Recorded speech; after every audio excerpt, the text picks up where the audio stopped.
tell me how long will it take a train to pass a given point? What has that got to do with anything? Just guess. How long? I wouldn't have the slightest idea. Neither would I. I don't think they mentioned it either. What do you think? Say about 10 to 12 seconds. What about you? I would say about 10 seconds perhaps. Anyone else? About 10 seconds. Alright, 10 seconds we are agreed. What are you getting at? This. A train takes 10 seconds to pass a given point. Let's say that given point is the window of the room in which the killing took place. You can almost reach out of the window and touch the tracks, right? Right. Did anyone here ever live right next to tracks? I lived across them, yes. They make a lot of noise, don't they? Yes, they do. I have lived there once. When your window is open and a train goes by, the noise makes it almost unbearable. You can't hear yourself think. Get to the point! I don't know, just now let's take the two testimonies together. Firstly, the old man who lived downstairs. He heard the boy say, He didn't say it, he screamed it. He heard the boy scream, alright, I'm gonna kill you. And 1 second later, he heard the body fall. 1 second later, that's the testimony, right? Right. Alright. Now let's take the second testimony. The woman across the street. She saw the boy kill his father, hit the floor from the last two cars of the train. Gentlemen, the last two cars of the train. Last two cars, what are you giving us here? This, a train takes 10 seconds to pass a given point. Since the woman saw the killing from the last two cars, we can assume that the body hit the floor just as the train went by. This means that the train was already going by the old man's window for at least 6 seconds or maybe more before the body hit the floor. The old man, according to his testimony, would have had to hear the boy make this statement while the front of the train was rolling past his nose. It's not possible he could have heard it. What do you mean? Sure he could have heard it. Train going by. He said the old man yelled it out. Train makes a lot of noise. That's enough for me. It's enough for me too. I don't think he could have heard it. Maybe the old man didn't hear it because of the train. Come on now, I don't understand what is happening here. Do you people think that the old man lied in court? I mean, is everybody going crazy in here? Why would the old man lie? What is he going to gain out of it? Attention. What? Maybe one that you are lacking of. With these beautiful little, fairy tales, I mean, just go and write for a magazine, write an article, you could be productive. Enough! Don't you dare talk to the old man like that!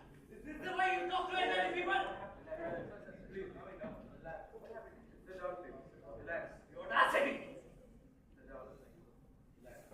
Sir, you have a right to be heard. Please say why the old man might have lied. Thank you. It's just that.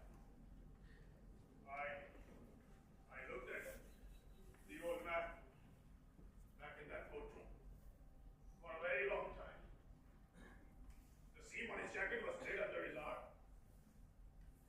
Did you notice that? Did you? Why would you? Why? This was a very old man with a torn jacket, and he carried 2 canes. 2. I think I know him better than anyone else here. This is a quiet, frightened, insignificant man who had been nothing throughout his life. A nobody from nowhere with nothing. Who never had any recognition or even his name in the newspapers. Nobody knows him even after 75 years. Do you know that feeling? No, you don't. It is a very sad thing. A man like this needs to be recognized, to be listened to and questioned and quoted just once. This is very important. Are you trying to tell us that he lied about a thing like that so that he would be important? No, What is wrong with you? I wouldn't. He wouldn't really lie. But perhaps he made himself believe that he heard those words and recognized the voices. That's the most fantastic story I've ever heard. Where do you come up with stories like that? This is not a story. I am not making it up. You're not making it up. What do you know about it? I speak from my experience. What? Yes. I am the same man. Oh, so do you mean to say that you are a liar? Yeah. You were getting angry, right? He just told us like that. Did you hear? He just told us he's a liar. Please, that's too much, no? Did you just not right now, here in front of everybody, Admit that you are a liar. He was not saying that, he was explaining us, please. Well. A liar is a liar, and that is all there is. Don't have some compassion. Oh no, thank you. Gentlemen, we have our job to do. Let's do it, please. I think that's covered. I hope we have. Anything else? Mr. Yes. Let me point out something. I think they proved the point that the old man couldn't have heard the boy say. Well. I disagree. Let's hear it through anyway. Maybe he did hear him say, I'm gonna kill you, this phrase. How many times does each of us use it in our day-to-day life? Probably thousands. Come on, brother, if you don't do that, I'm gonna kill you. Come on, kill him, Anthony, let's go. Use it every day, it's so normal, but it doesn't really mean you're going to kill someone, right? Don't you think the circumstances alter that? Exactly. The man was murdered. And one more thing. The phrase is, I am going to kill you, and the boy screamed it at the top of his lungs. And nobody tell me that the boy didn't mean it. When anybody say anything like that, the way he said it, they bloody well mean it. And how they mean it.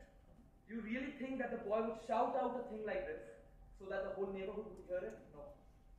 I don't think so. He's much too bright for that. Pride. It's just a common ignorance. He don't even know how to speak good English. He doesn't even speak good English. Never A mind. boy.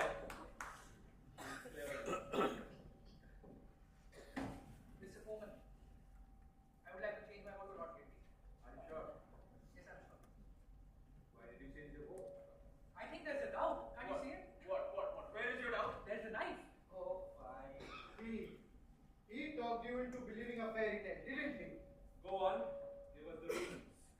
The old man, maybe.